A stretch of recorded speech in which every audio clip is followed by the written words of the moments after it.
আব্বা ওই যে আজরাইলের সাথে তোমার কয় টাকা কন্টাক্ট হয়েছে? কি রে আবার কিরাম অলক্ষণের কথা? না তোমার যে এত জুমাতে টাকা পয়সা, তুমি তো এত আমাদের পিছনে খরচ করতে চাও না।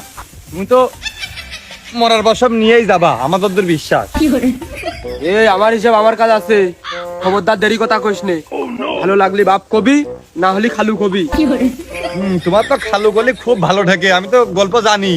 তুমি ওই ছোট খালারি দেখতে গিলে যায়নি, আবার ওই যে পছন্দ হয়ে গেছে আর একটা পরে যে বিয়ে করে নিয়ে চলে আসিলে, তোমার ওই কাদার গল্প আমি কিছু শুনিনি, তুমি তাই মনে করতেছো? চিন্তা করো, এই তোর এখনো দুধ চিপলি মুখ বেরোয়, আর তুই ইতিহাসের পাতা কেত্তি ঘটতে গেছিস।